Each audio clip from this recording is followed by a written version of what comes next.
Have you ever been sorting through files on your computer and thought there has to be an easier way than selecting these one at a time?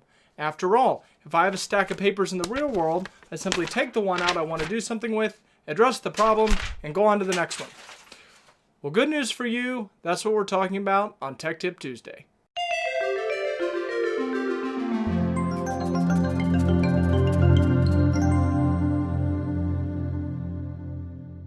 So how do we address this problem on the computer? It's very easy for files to get stuffed in folders as we've downloaded, created, emailed, sent things place to place, and simply haven't kept up on our organizing. Then you go back to start sorting through these and realize that you've got hundreds or sometimes even thousands of files that need sorted and organized because you want to keep them, but it's very frustrating for you because the only way you know how to is to select them one at a time. I have good news for you.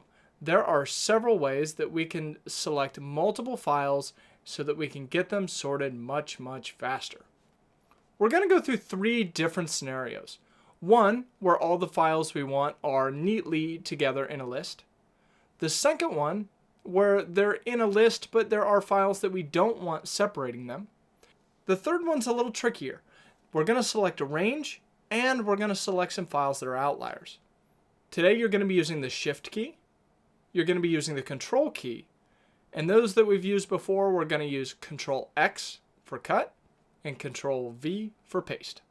Quick bonus tip, to make this a little bit easier, I'm going to take one Explorer window and move it to the left side of my screen using the Windows key and left arrow.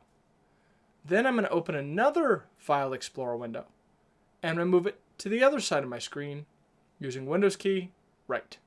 I'm going to begin by selecting a range of files. Now this is convenient if your files are, say, all named the same or have the same modified date, something that allows you to group them together. So here we go. I'm going to click on the first one, I'm holding Shift down, and now I'm left clicking. As you can see, it has selected an entire range of files. Now to move them, I'm going to use Control X to cut. I'm going to click over here with my left mouse button and Control V to paste. Now that's all fine and good, but what if we can't? Most of the time the files we want are not neatly grouped together. Rather than holding down Shift, we're going to hold down Control. Control is like picking and choosing the files you want. So I'm going to hold Control down and I'm going to select the first file using my left mouse button. Now I'm going to click the next one and the next one.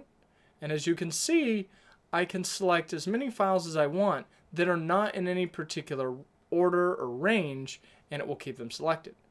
Now that I've got several selected, I'll do the same thing. Control X to cut, left click over here, Control V to paste. Now we're going to use these 2 shortcuts together. It's not difficult, but you do need to pay attention to the order you do things in. So we're going to start by selecting a range. I'm going to click on this file here, hold down Shift, and then left click. And now you can see we've got a range selected again. Then I'm going to let go of Shift, and without clicking anything, I'm going to hold down Control. This will allow me to select a couple more files that are out of that range. Then to finish up, Control X to cut and Control V to paste. Keep in mind this will not work the other direction.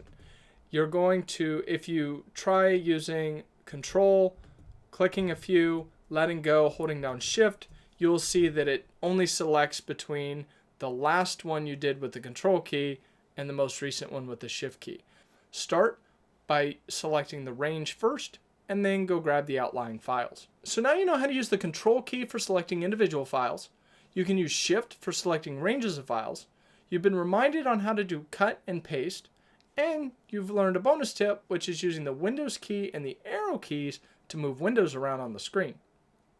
If this video has helped you in any way, I ask that you would simply share it, let someone else benefit from it as well, and I hope you go and enjoy your technology.